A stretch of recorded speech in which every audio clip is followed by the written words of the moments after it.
إن الذين آمنوا وعملوا الصالحات لهم جنات تجري من تحتها الأنهار ذلك الفوز الكبير جربنا الله أكبر একই কথা আরেক জায়গায় বলছেন ইন্নাল্লাযীনা আমানু ওয়া আমিলুস সালিহাতি কানাত লাহুম জান্নাতুল ফিরদাউসি নুজুলা খালিদিনা ফিহা লা ইয়াবগুনা আনহা হিওয়ালা জোরে বলুন আল্লাহু আকবার আল্লাহ রাব্বুল আলামিন বান্দাকে ডাক দিয়ে বলছেন বান্দা এক নম্বর সফল যদি হতে চাও ইমানদার হয়ে যাও নামাজ শুরু করে দাও কালিমা ওয়ালা হয়ে যাও কালিমা কিন্তু দুর্বল কোনো সূত্র নয় কালিমাটা এত মজবুত একটা বিষয়ের নাম আল্লাহ রাব্বুল আলামিন বলেন আলাম তারা কাইফা দারাবাল্লাহু মাসালান কালিমাতান তাইয়িবাতান কাশাজারাতিন তাইয়িবাহ أصلها ثابت وفرعها في السماء جربون الله أكبر কালিমার স্বীকৃতি আমরা দিয়েছি কালিমা দুর্বল কোনো জিনিস নয় এটা এমন একটা মজবুত যার শেকড় হলো সুদূর গভীরে বিস্তৃত যার ডালপালা আকাশ ছেয়ে গেছে এত বড় কালিমা মজবুত একটা জিনিস সেই কালিমা ছেড়ে আমাদের অন্য কোথাও যাওয়া যাবে না কালিমাকে নিয়ে আমাকে আপনাকে লালন করতে হবে আল্লাহ বলছেন ঈমান জানবে এবং নেক আমল যে করবে আমি আল্লাহ রাব্বুল আলামিন থেকে জান্নাতুন নাঈম নামক জান্নাত আমি তাকে দিয়ে দেব ঈমান আনো এবং নেক আমল করো ঈমান আছে আমল নেই লাভ হবে না আমল আছে ঈমান নেই তাও লাভ হবে না আমার দেশে নামাজি মুসলমান বেশি না বেনামাজি মুসলমান বেশি হ্যাঁ বলেন ভালো করে বলেন নামাজি মুসলমান বেশি না বেনামাজি মুসলমান বেশি বেনামাজি আবার মুসলমান আমি পৃথিবীর কিছু কিছু দেশ সফর করেছি যেরকম কয়েকদিন আগে মরহুম ডক্টর মাহাথির মোহাম্মদ তিনি ইন্তেকাল করলেন তার দেশে আমি গিয়েছি অনেকবার সেখানকার কোন নাগরিক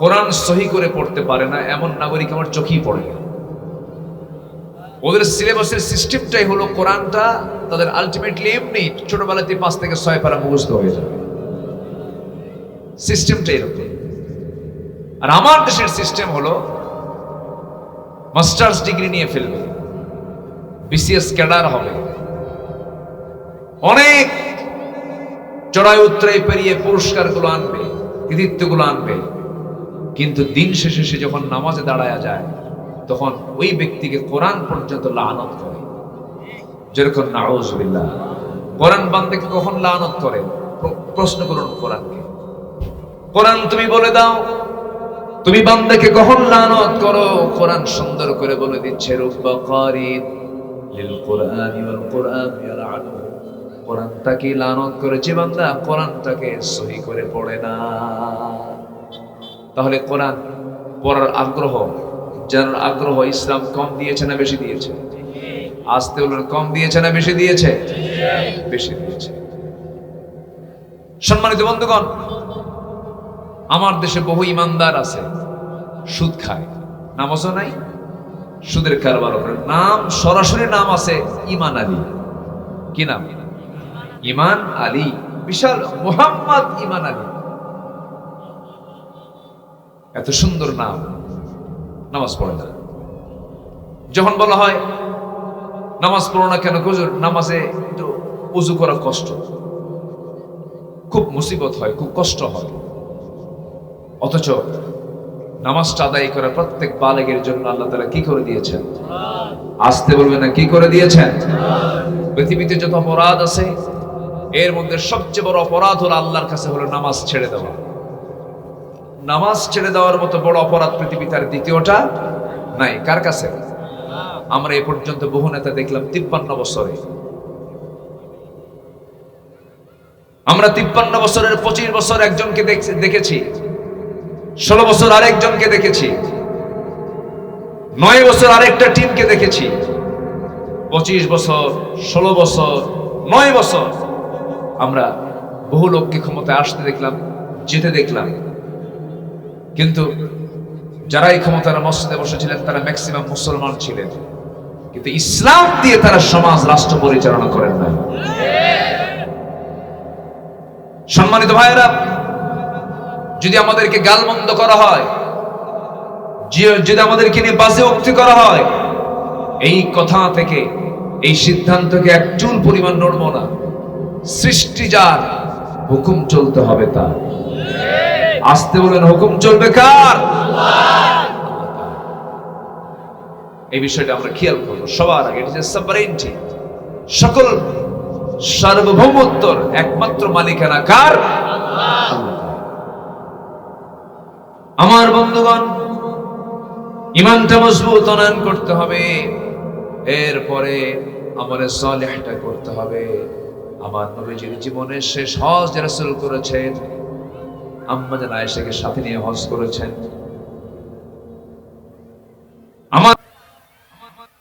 আমার বন্ধুগণ, একটু মনোযোগ দিয়ে কথাগুলো শোনার চেষ্টা করবেন। যদি কোনো বান্দা ঈমানটাকে লালন করতে পারে, আমলে সালেহ যদি করতে পারে, এই দুটো আমল তাকে 8টা জান্নাতের দরজায় পৌঁছায় দেবে। জোরে বলি সুবহানাল্লাহ। কিন্তু প্রশ্ন হলো, নাম ঈমান আলী, ফজর পড়ে না। নাম হলো রমজান আলী, রমজান মাসে দুপুরবেলা ভাত খায়। নাম হলো আতর আলী, গোটা গা জুড়ে গাঁজার গন্ধ। আছে না নাই? নাম কি রাখছে? আতর আলী। নাম হচ্ছে বাদশা মিয়া, কিন্তু বিশাল ভিক্ষা করে। কি করে? ভিক্ষা করে। নাম হচ্ছে, কি বলবো, হিম্মত আলী, সাইকেলের চাকা 5 চলে শীত হয়ে পড়ে। আছে না নাই বলেন তো? আচ্ছা, আল্লাহ তাআলা নাম দিয়ে কিচ্ছু করবেন না। বংশ দিয়ে বান্দা কখনো নাজাত পাবে না। বংশ দিয়ে যদি নাজাত পাওয়া যেত, ইব্রাহিম আলাইহিস সালাম নাজাত পেয়ে যেতেন। বংশ দিয়ে যদি নাজাত পাওয়া যেত, নূহ আলাইহিস সালামের ছেলে কেনান, সে নবীর কথা না মেনে সে কুফরি হালতে দুনিয়া থেকে বিদায় নিয়েছে। আমার বন্ধুগণ, নূহ আলাইহিস সালাম তার সন্তানকে কোনো উপকার করতে পারবেন না। ইব্রাহিম আলাইহিস সালাম তার বাবাকে কোনো উপকার করতে পারবেন না।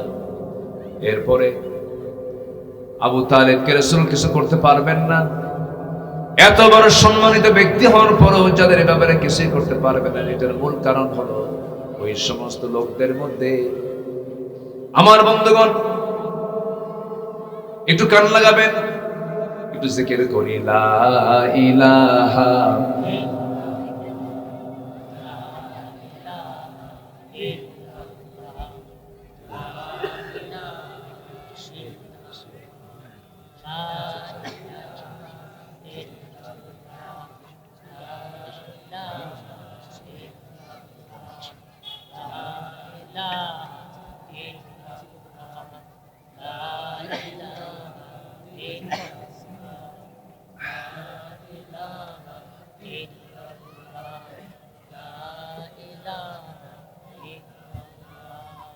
লা ইলাহা ইল্লাল্লাহ, লা ইলাহা,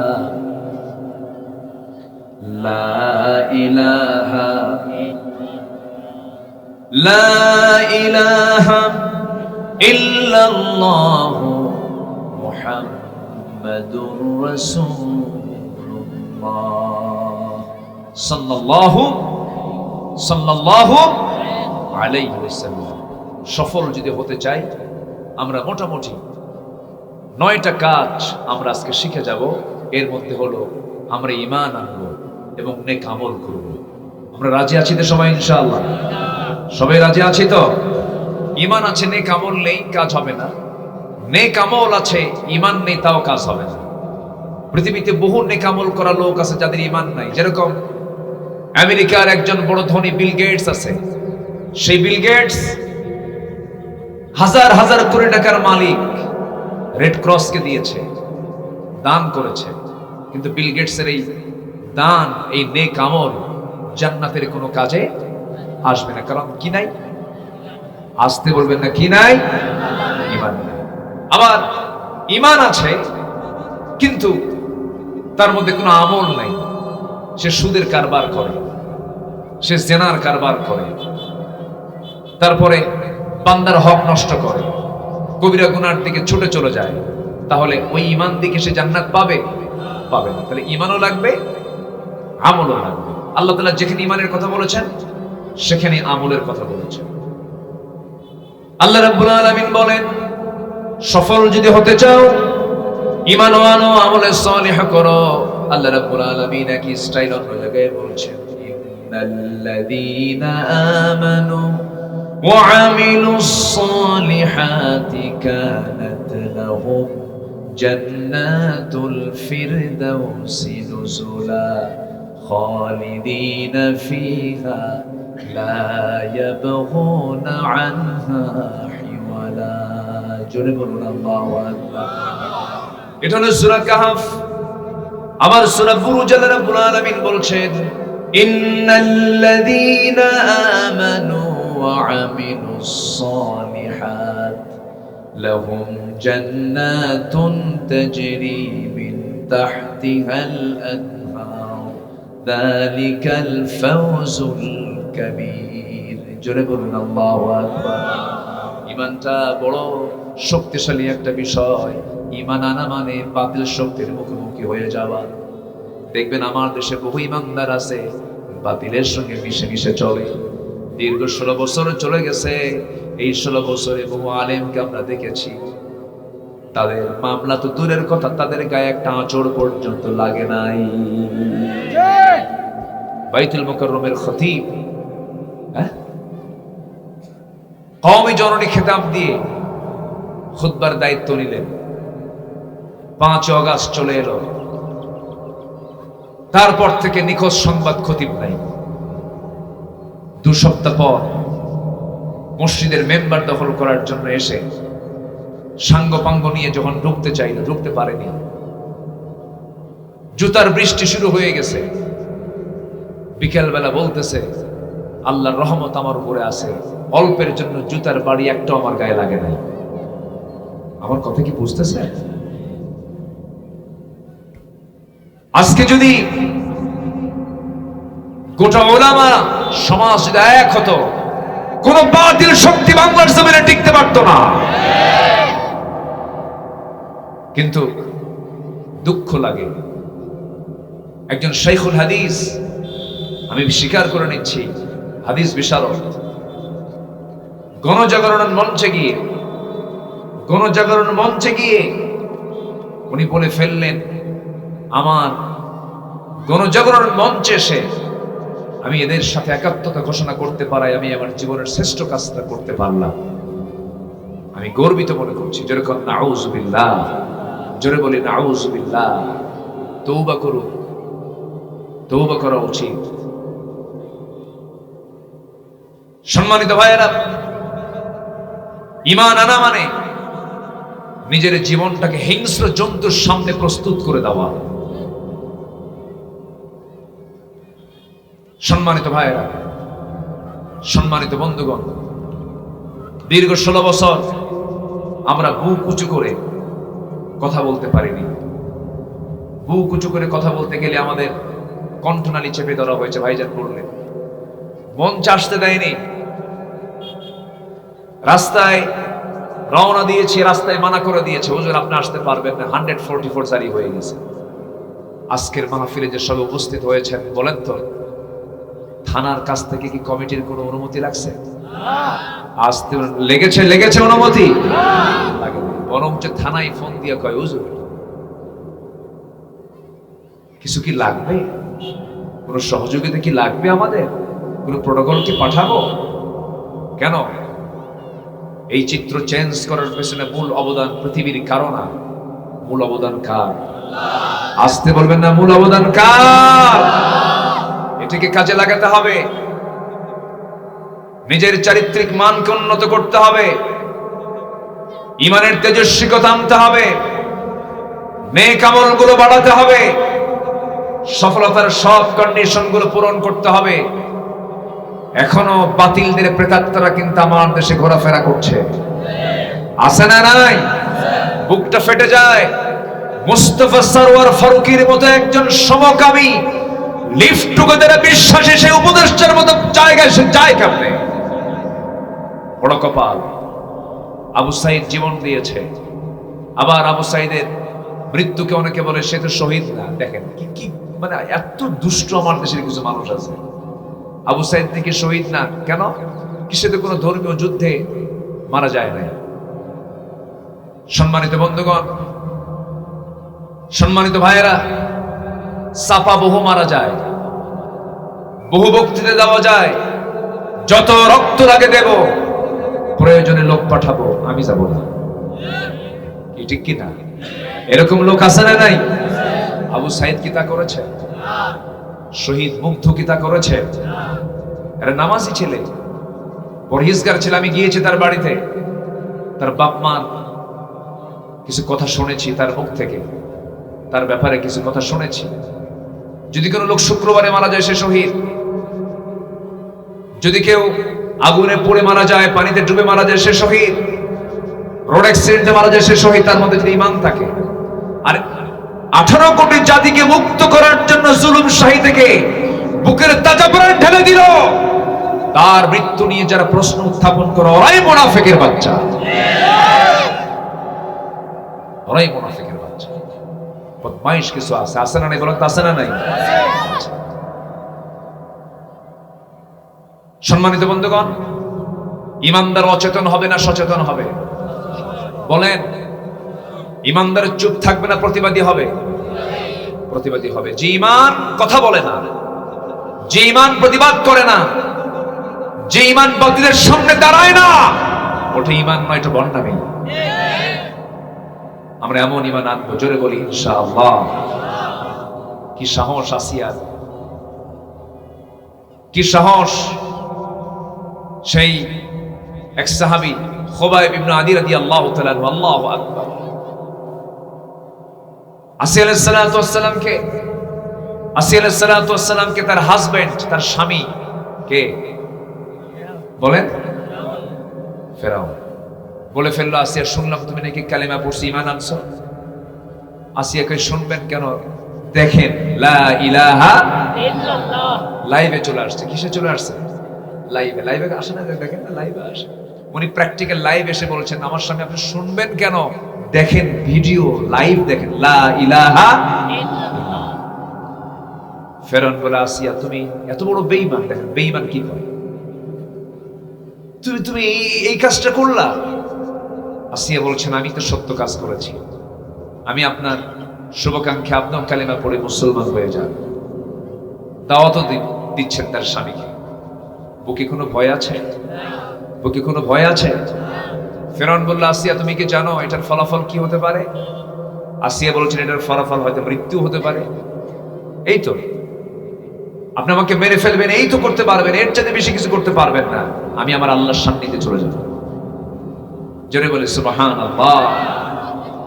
হামানকে দিয়ে চেষ্টা করা হলো, মন্ত্রী পরিষদকে দিয়ে বোঝানো হলো, কারণ বইয়ের দাম তো কম না। আচ্ছা, চেয়ারম্যান বড় না চেয়ারম্যানের বউ বড়? আস্তে আস্তে কর, ভালো করে কন। বউ বড়? হ্যাঁ, শোনেন, সবাই বইয়ের কথা শুনতে হয়। এই যে মুরব্বীরা বইয়ের কথা শোনেন না, উপায় নাই তো, দেখেন এরকম করতেছে, উপায় নাই। বইয়ের কথা না শুনলে তো সংসারই হবে না। আমিও শুনি, মুরব্বীও শোনে, উনিও শোনেন, সংসার হবে না তো। সংসার হতে হলে অবশ্যই বইয়ের কথা শোনার দরকার আছে না নাই? বলেন। একটু উল্টা পাল্টা বললো তাও হ্যাঁ ঠিক আছে, বৃহত্তর স্বার্থে মেনে নিতে হয়। ম্যারেজ লাইফ ম্যানেজ করে নিতে হবে। যত বড়ই নেতা হন না কেন, বইয়ের কাছে সোজা। ওই বিশাল বড় চেয়ারম্যান বউ বলবে তুমি কত বড় চেয়ারম্যান বুঝতে পারছি, এখানে বসো, সব শেষ। সম্মানিত ভাইরা, আসিয়া হচ্ছেন ফেরাউনের স্ত্রী, তার দাম কম না। মিসেস ফেরাউন, ফার্স্ট লেডি অফ ইজিপ্ট, ইজিপ্টের সে হচ্ছে সেকেন্ড নাগরিক, কম তার রাষ্ট্রীয় মর্যাদা নয়। এটা রাষ্ট্রপতির বউ মানে কি বিশাল ব্যাপার। উনি ওটার পথ ছেড়ে দিলেন, মনির করলেন না, এটা ইমানের কাছে। আল্লাহু আকবার বলেন। ওই পথ ছেড়ে দিলেন, এরপরে পরিবার ছেড়ে দিলেন, সম্পর্ক ছেড়ে দিলেন। দিন গ্রহণ করতে নিয়ে যতগুলো বাধা আসে, আসির জীবনে প্রত্যেকটা বাধাই তাকে ফেস করতে হয়েছিল। পারিবারিক বাধা ফেস করতে হয়েছিল, সামাজিক বাধা ফেস করতে হয়েছিল, রাষ্ট্রীয় বাধা ফেস করতে হয়েছিল।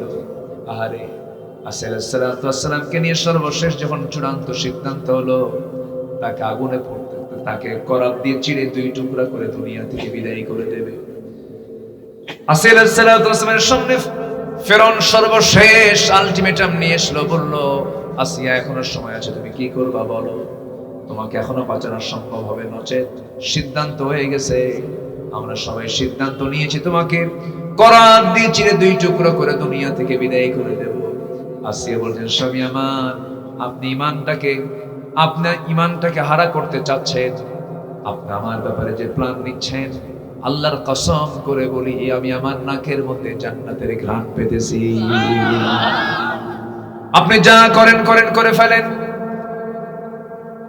ফেরাউন শেষ পর্যন্ত জল্লাদকে পাঠায়া দিল। জল্লাদ তার সামনে দাঁড়ায় গেছে, করাত যখন কপালে ঠেকায়া দিয়েছে, এমন সময় আসিয়ার পাশে কেউ নাই, দুনিয়ার কেউ নাই, স্বামীও নাই, সমাজ নাই, রাষ্ট্র নাই, কিন্তু আসিয়ার পাশে যিনি ছিলেন, যিনি আছেন, তিনি আমার কে। এবার তিনি দোয়া করছেন, কি সুন্দর করে দোয়া বলুন তো। সবাই চোখটা একটু বন্ধ করলে পরে পৃথিবীর কেউ কে আপন মনে হয় নাকি? চোখ বন্ধ করলে একমাত্র আপন কাকে লাগে? আসতে বলবেন না, কাকে লাগে? কে বলেছে বউ আপন? কে বলেছে সন্তান আপন? কে বলেছে বাপ মা, আত্মীয় স্বজন, ভাই বোন গুলো আপন? এখনই মরে যান, পৃথিবীর সব মানুষ আপনাকে ধাক্কা দিয়ে কবরে রেখে আসবে, আর কোনদিন স্মরণ করবে না, সব ভুলে যাবে। 3 দিন পার হতে দেবে না, আপনার বাড়িগুলো আপনার সন্তানরা দখল করে বসবে, আপনার কোনো জায়গা হবে না, আপনি শূন্য হতে দুনিয়া থেকে বিদায় নিয়ে নেবেন। আমার বন্ধুগণ, আসির আলাইহিস সালাম যখন দুনিয়া থেকে বিদায় নেবেন, কাউকে আপন মনে করলেন না, আল্লাহকে আপন মনে করে একটা দোয়া করেছেন। সেই দোয়াটা যার হাজার বছর আগের দোয়া, কিন্তু সেই দোয়াটা আল্লাহ রাব্বুল আলামিন কোরআনে কারীমের মধ্যে কোট করেছেন। আল্লাহ রাব্বুল আলামিন তার দোয়াটা কোট করে দিয়েছেন। আল্লাহ রাব্বুল আলামিন সুন্দর করে বলে দিয়েছেন আসিয়া কেমন করে দোয়া করেছে, তোমরা দেখো। রব্বি বিনিলি ইনদাকা বাইতান ফিল জান্নাতি ওয়া নাজ্জিনি মিন ফিরআউনা ওয়া আমালিহি। আল্লাহ, তুমি আমার জন্য বানায় দাও একটা ঘর জান্নাতে। কি আল্লাহ জান্নাতীদের জন্য শুধু একটা ঘর দিবেন নাকি? অসংখ্য ঘর দিবেন। সর্বনিম্ন জান্নাত হবে 10টা পৃথিবীর মতো একটা জান্নাত। জোরে বলি সুবহানাল্লাহ। কয়টা পৃথিবী? আসতে বলবেন না, কয়টা পৃথিবী? 10টা পৃথিবীর মতো একটা জান্নাত হবে। কিন্তু সালাম তিনি বলছেন, আল্লাহ তুমি আমাকে ছোট্ট একটা ঘর দিবা, আমার কোনো প্রয়োজন না, আমার কোনো ডিমান্ড নাই, আমার কোনো দাবি নাই, একটা ঘর তুমি আমাকে দিবা, কিন্তু সেই ঘরটা হওয়া চাই তুমি আল্লাহ তোমার ঘরের দেওয়ালের সাথে। চলে বলি সুবহানাল্লাহ। এত সুন্দর দোয়া পৃথিবীর কোনো নারী করতে পারেনি, এত সুন্দর দোয়া পৃথিবীর অনেক ব্যক্তি করতে পারেনি যে দোয়াটা আসির সালাম করেছেন, এবং আল্লাহ তাআলা তার দোয়াকে সঙ্গে সঙ্গে কবুল করে নিয়েছেন। চলে বলি আল্লাহু আকবার। তাদের ঈমান কি ছিল? হাসতে হাসতে একদম করাতের তলে চলে গেছেন। খুবাইবকে মদিনার উপকণ্ঠ থেকে ধরে এনে মক্কার জেলখানায় রাখা হলো। বলা হলো, খুবাইব দিন ছাড়ো, ঈমান ছাড়ো। খুবাইব বলেছেন, ঈমান কি গ্রহণ করছে সারার জন্য? মরে যাব, কাম হবে না। আল্লাহু আকবার বলেন। ঈমান ছাড়া করতে পারবে না। জেলখানার মধ্যে খাবার বন্ধ করে দিয়েছে, আল্লাহ নিজেই স্পেশাল খাবার তার জন্য পৌঁছায় দিয়েছে, তাও কাম হলো না। শেষ পর্যন্ত 3 মাসের মাথায় ফাঁসির অর্ডার হলো, শুলে কাস্টে ঝুলিয়ে মারা হবে। খুবাইবকে বলা হলো, খুবাইব মুস্কি মুস্কি হাসি মারে আর কয়, ঠিক আছে ভালো, আর কিছু বলতে চাও নাকি? হ্যাঁ, তোমার কোনো শেষ ওসিয়ত আছে নাকি? উনি বললেন, আমার শেষ ওসিয়ত কোনো আত্মীয় স্বজন আমার দেখার করা লাগবে না, যার ফয়সালা আল্লাহ করবেন, কিন্তু আমার শেষ ওসিয়ত যদি পূরণ করতে চাও, আমাকে একটু ওযুর পানি দাও, ওযু বানাবো, নামাজে দাঁড়াবো, আমি আমার আল্লাহর সঙ্গে একটু কথা বলবো। জোরে বলে সুবহানাল্লাহ। আসিও কথা বলেছেন কার সাথে? আমরাও কথা বলবো কার সাথে? কোন ইবাদতে বলেন তো? নামাজে বলেন। কোন ইবাদতে? কান্নাকা তারাহু, যেন তুমি তোমার আল্লাহকে দেখতে পাচ্ছ, এমন করে তুমি নামাজটা পড়ো। সমস্ত কথার জবাব কে দেন? আল্লাহ। আমার বন্ধুগণ, যখন কোন বান্দা বলে আলহামদুলিল্লাহি রাব্বিল আলামিন, আল্লাহর সঙ্গে সঙ্গে জবাব দিয়ে বলেন হামিদানি আবাদি আর রহমানির রহিম, আসনা আলাইয়া আবাদি, মালিক ইয়াউমিদ্দিন, মাজ্জাদানি আবাদি, ইয়াকা না'বুদু ওয়া ইয়াকা নাস্তাঈন, হাদা বাইনি ওয়া বাইনা আবাদি। এরপরে গায়রিল মাগদুবি আলাইহিম ওয়ালাদ-দাল্লিন পর্যন্ত যখন বান্দা বলে, আল্লাহ বলেন বান্দার নামাজের মধ্যে ভিতরে বাইরে যতক্ষণ ধরে তুই আমার কাছে চাইলি, সমস্ত চাওয়াকে পাওয়া করে দিয়ে তোর সমস্ত গুনাহগুলোকে আমি আল্লাহ মাফ করে দিলাম। সমস্ত চাওয়া আমরা চাইবো কার কাছে? সবাই বান্দার কাছে চাইলেন, ওযু বানালেন, কিছুক্ষণের মধ্যেই তাকে ফাঁসি মঞ্চে ঝুলিয়ে মারবে, শুলে কাস্টে ঝুলিয়ে মারবে। আসিলের মতোই কি তীব্র ঈমান নিয়ে খুবাইব বিন আদি রাদিয়াল্লাহু তাআলা যখন তিনি বললেন আমাকে ওযুর পানি দিয়ে দাও, ওযুর পানি দেওয়া হলো, ওযু বানালেন, ওযু বানায় নামাজে দাঁড়ালেন। প্রথম রাকাতটা আস্তে আস্তে পড়লেন, দ্বিতীয় রাকাতে নামাজ পড়তে নিয়া মনে মনে চিন্তা করেন আমি খুবাইব নামাজ যদি লম্বা করি কাফের মুশরিকরা মনে করতে পারে আমি বুঝি মৃত্যুর ভয়ে নামাজটাকে লম্বা করছি। এই চিন্তা মাথায় নিয়ে দ্বিতীয় রাকাতটা একটু তাড়াহুড়ো করে পড়লেন, সালাম ফিরলেন। সালাম ফেরার সঙ্গে সঙ্গে দুটো হাত উঁচু করে আল্লাহকে লক্ষ্য করে বলছেন হে আল্লাহ তাআলা, আজকে 4 মাস ধরে আমি জেলখানায় আছি, রাসূলকে দেখতে পাই না, নবীজির কোনো বয়ান শুনতে পাই না, তোমার কাছে ফরিয়াদ করছি আল্লাহ, আমি যদি আজকে দুনিয়া থেকে বিদায় হয়ে যাই, আমার বিদায়ী সালাম তুমি আল্লাহ নবীর দরবারে পৌঁছায়া দিবা। দোয়া সম্পূর্ণ করলেন। কি মুহাব্বত নবীর প্রতি, কি মুহাব্বত নবীর রাসূলের প্রতি। কুল ইন কানা আবাউকুম, এটা আয়াত লম্বা আছে। 8টা জিনিসের চাইতে বেশি মুহাব্বত রাখতে হবে মুহাম্মদ সাল্লাল্লাহু আলাইহি। নাম্বার 2, 1 নাম্বার হচ্ছে কে? আল্লাহ তাআলা। আমার বন্ধুগণ, খুবাইব দোয়া সম্পন্ন করলেন, নিজে এবার দৌড়া দৌড়া ফাঁসির মঞ্চের দিকে চলে যাচ্ছেন। পিছন থেকে কাফেররা বলে পাগল হইছো নাকি, কেউ কি মরার জন্য দৌড়ায় নাকি? খুবাইব বলছেন আমি তো মরার জন্য দৌড়াই না, আল্লাহ আমাকে 8টা জান্নাতের দরজা দেখায় দিয়েছেন, সেই দিকে আমি দৌড়ায় দৌড়ায় যাই। শুলে কাজটা তাকে বাঁধা হলো, 2টা পা বাঁধা হলো, 2টা হাত বাঁধা হলো, 2টা পা 2টা হাত বেঁধে দিয়ে বলা হলো খুবাইব এই মুহূর্তে যদি তুমি না হয়ে যদি মুহাম্মদকে এই জায়গায় চড়াতে পারতেন কতই না ভালো হতো। খুবাইবের রাগ ডাবল হয়ে গেল, মুখের মধ্যে থুতু জমা করে যে ব্যক্তি এই কথা বলেছিল তার মুখ বরাবর থুতু মেরে দিয়ে বলছে আল্লাহ কসম করে বলি আমার নবীর একটা পশমের ক্ষতি হবে, আমি আমি আমি ওই ব্যক্তিকে কখনো হালে ছেড়ে দিতাম না, আমি তাকে কখনো ছেড়ে দিতাম না। এই কথা বলার সঙ্গে সঙ্গে খুবাইবের দিকে এমন অগ্নিশর্মা হয়ে গেল, খেপে গেল, রেগে গেল। একজন কাফের এসে নেজা তরবারি নিয়ে তার ডান হাতে মেরে দিল, ডান হাতটা ছিটকে পড়ে গেল। বাম হাত কেটে ফেললো, বাম হাতটা ছিটকে পড়ে গেল। আরেকটা আঘাত করলো, সে আঘাতটা করা হলো সোজা বরাবর বুক বরাবর, মুখ দিয়ে ঢুকে পিঠ দিয়ে বের হয়ে গেল। খুবাইব দুনিয়া থেকে বিদায় নিলেন। আমার নবী যে মদিনার মসজিদ থেকে দাঁড়ায় গেলেন, রাসূল মসজিদ থেকে দাঁড়ায় গিয়ে বলছেন সালামুন আলাইকা ইয়া খুবাইব, সালামুন আলাইকা ইয়া খুবাইব। সাহাবায়ে কেরাম বলছেন ইয়া রাসূলুল্লাহ, আমাদের খুবাইবের কি হয়েছে? আমার নবীজি বলছেন ও আমার সাহাবীরা, আমার খুবাইব আর পৃথিবীতে বেঁচে নাই, আমি আমার খুবাইবকে আমার নবুয়তের চোখে দেখতে পেতেছি, আমার খুবাইব জান্নাতের পাখি হয়ে জান্নাতের মধ্যে উড়ে বেড়াতেছে। তারা ঈমান কি বিক্রি করেছেন নাকি? ঈমানকে ছেড়ে দিয়েছেন নাকি? শুধু ঈমান আনলেই হবে না, ঈমানকে লালন করতে হবে, পালন করতে হবে। আল্লাহ রাব্বুল আলামিন বলেন ওয়াল্লাযীনা আমানু ওয়া লাম ইয়ালবিসু ঈমানাহুম বিযুলমিন উলাইকা লাহুমুল আমনু ওয়া হুম মুহতাদুন। ঈমান যারা আনবে, নেক আমল যারা করবে, আল্লাহ রাব্বুল আলামিন বলছেন ওই সমস্ত বান্দাগুলোই হলো নিরাপদের বান্দা, আমি তাদেরকে নিরাপত্তা দিয়ে দেব। জোরে বলে সুবহানাল্লাহ। আমার ভাইরা, ঈমান যদি আনতে হয়, শিরক মিশ্রিত ঈমান আনতে হবে, বিদআত মিশ্রিত ঈমান বিদআত বর্জিত ঈমান আনতে হবে, শিরক বর্জিত ঈমান আনতে হবে। শিরককে লালন করা যাবে না। শিরক মিশ্রিত ঈমান গ্রহণযোগ্য নয়, বিদআত মিশ্রিত ঈমান গ্রহণযোগ্য নয়, এগুলোকে বর্জন করতে হবে। যে ব্যক্তির ঈমানে শিরক ঢুকবে তার জন্য জান্নাতটা হারাম হয়ে যাবে। আল্লাহ বলছেন ওমাই ইউশরিক বিল্লাহ ফাকাদ হারামাল্লাহু আলাইহিল জান্নাহ। সব গুনাহ মাফ হবে, শিরকের গুনাহ মাফ হবে না। এইজন্য আমরা ঈমান যেহেতু এনেছি, ঈমানটার যত্ন নেব। জোরে বলি ইনশাআল্লাহ, আরো জোরে বলি ইনশাআল্লাহ। নামাজ পড়বো কয় ওয়াক্ত? আসতে বলবেন না, কয় ওয়াক্ত নামাজ? একা না জামাতে? মনোযোগে না অমনোযোগে?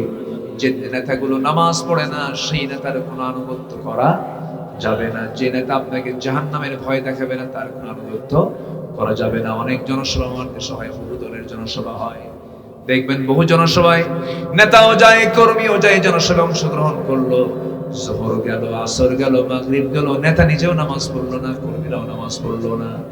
যে নেতার নেতৃত্বে নামাজ নাই, যে নেতা মদের বোতল দেয়, যে নেতা জিনা করার জন্য নারী হাতে তুলে দেয়, যে নেতা সুদের কারবার করে, যে নেতা বাতিল নেতৃত্ব দেয়, যে নেতা চাঁদাবাজি করে, ওই সমস্ত নেতৃত্বের মুখে আমরা জুতা মারি, থুতু মারি।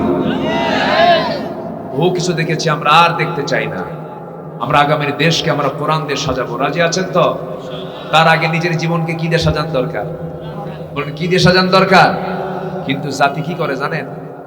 আমার মনে হয় গোটা পৃথিবীতে একটা জাতি সবচেয়ে বেশি বিড়ি খায়, সেটা হচ্ছে বাংলাদেশের মানুষ।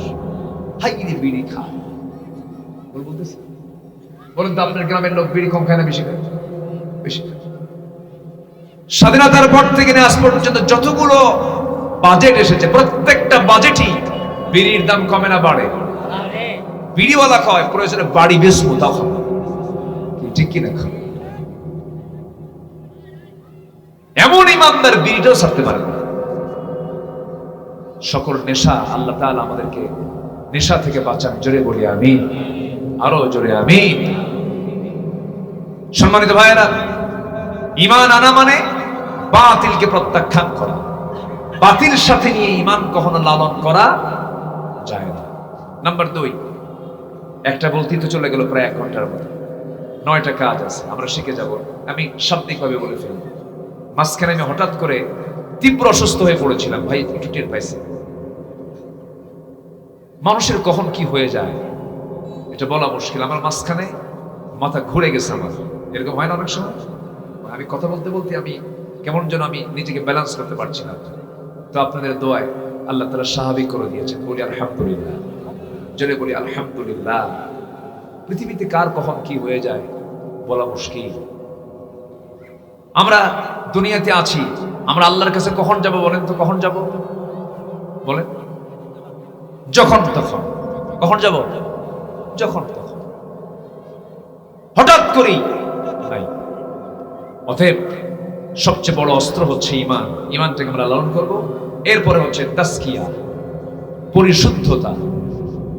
পরিশুদ্ধতা ছাড়া আপনার ঈমানটা হুমকির সম্মুখীন হয়ে যাবে।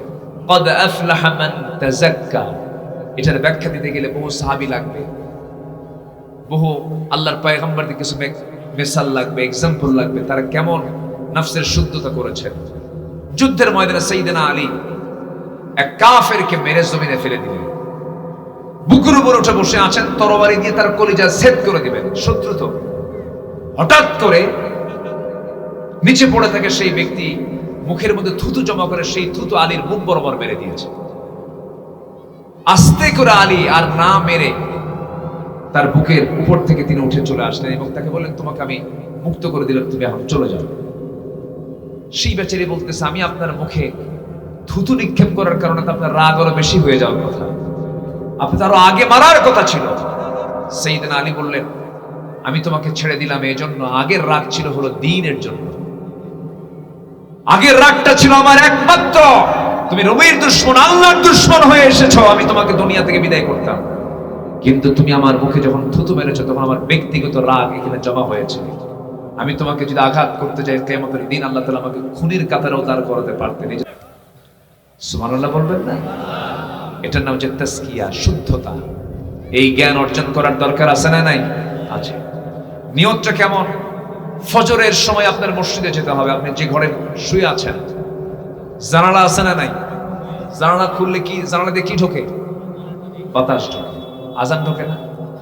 আজান ঢোকে কিনা বলে? বাতাস। আপনি যদি নিয়ত করেন আমি বাতাস খাবো না, এই নিয়ত আপনার নাই। যদি আপনার নিয়ত থাকে, আপনার ভিতরে যদি ইখলাসটা থাকে যে না আমি এই জানালাটা খুললাম, মাইকের আওয়াজটা যেন জানালা দিয়ে সরাসরি আমার কানে আসে, আমি যেন ফজর পড়তে পারি, বাতাস কি বন্ধ হয়ে যাবে? বাতাস বন্ধ হবে? মাঝখানে নিয়ত হয়ে গেল আমার, কি সুন্দর একটা নিয়ত হয়ে গেল। এটাই হচ্ছে শুদ্ধতা। আমরা শুদ্ধতা নিয়ে আসবো, জোরে বলি ইনশাআল্লাহ। নফসের শুদ্ধতা, এটা হচ্ছে সফলতার একটা গুরুত্বপূর্ণ দিক। কদ আফলাহা, আফলাহা, মুফলিহুন, এই শব্দগুলো বহুবার এসেছে। তো কদ আফলাহা মান তাযাক্কা। নাম্বার 3, সত্যবাদী যারা, আল্লাহ তাদেরকে সফলতা দান করবেন, জোরে বলি সুবহানাল্লাহ। মিথ্যার জন্য কোনোদিন জান্নাত নাই। মিথ্যার ঠিকানা কোথায়? মিথ্যার ঠিকানা কোথায়? যখন নির্বাচন আসতো তখন বলে ফেলতেন আমাদেরকে আগামী নির্বাচনে বিজয়ী করেন, আমরা আমার দেশকে মদিনার সনদে চালাবো। মদিনার সনদে চালাইছে না মোদির সনদে চালাইছে?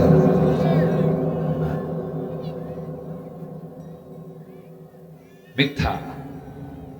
মাত্র 5 দিন আগে বলেছে হাসিনা পালায় না, 5 দিনও যায় নাই, পালায় মারছে বলে। পালায় নাই? 5 দিন আগেই এই দেশে শত শত দল থাকার পরেও শুধু একটা দলকে নিষিদ্ধ করা হয়েছে। অঙ্ক মিলায় নিবেন, অঙ্ক কষতে হয়। দুনিয়াতে যারা অঙ্ক ঠিক আছে, আখিরাতে তার জান্নাতও ঠিক আছে। অঙ্কগুলো কষে নিতে হবে। শত শত দলের মাঝেও তারা একটা দল ব্যান করে নাই। নিষিদ্ধ করেছে কয়টা দল? বলেন কয়টা দল নিষিদ্ধ করেছে? একমাত্র আমার দেশে শুধু ইসলামী দলই আছে বিভিন্ন গ্রুপে, প্রায় 53টা। একটা দল নিষিদ্ধ করলো। আমি আপনি সাধারণ মানুষ হক চিনতে না পারলেও বাতিল শক্তি হক ঠিকই চেনে। ওদের বন্দুকের নল ওইদিকে তাক করা থাকে। নিষিদ্ধ করলো। ওরা চেয়েছিল আমরা নিষিদ্ধ করলে তারা বন্ধ হয়ে যাবে। ইসলামকে বন্ধ হয়? ইসলাম কার? আস্তে ইসলাম কার? তারা কোন দেশের সাধারণ কোন দলকে নিষিদ্ধ করেনি, তারা ইসলামকে নিষিদ্ধ করতে চেয়েছিল। আল্লাহ তাদেরকে নিষিদ্ধ করে দিয়েছেন। 5 দিনও পার হয়নি। হাজার হাজার কোটি টাকার মালিক, কোনো দাম নাই। ব্যাংক লুট করছে, হলমার্ক, শেয়ার বাজার সব দখল করে শেষ করছে। হাজার হাজার টাকার, কোটি টাকার মালিক হয়তো লাভ হলো না। পালানোর জন্য শেষ পর্যন্ত দাড়িটাও রাখতে পারলো না। দাড়ি কাটলো, মাথার চুল কালো বানালো, পাঞ্জাবি খুলে গেঞ্জি পরলো, পাজামা খুলে লুঙ্গি পরলো, নৌকায় চললো বন্ধু নিয়ে। বন্ধুকে চিনে ফেলেছে, কোস্টগার্ড ধরে ফেলছে। আইনমন্ত্রীকে বলে চলেন আমরা এখন থানায় যাই, আমি আপনাকে চিনতে পেরেছি। এখন আইনমন্ত্রী বলে আমি একা যাবো কেন? আমি কি একা আসছি? আমি তো জামাতের সাথে আসছি। কিসের সাথে? জামাতের সাথে। কই কই যে সামনে বসে আছে কে? মাথার চুল কালো, চেনা যায় না, তোমরা চিনবা না তো, ওটাই তো দরবেশ।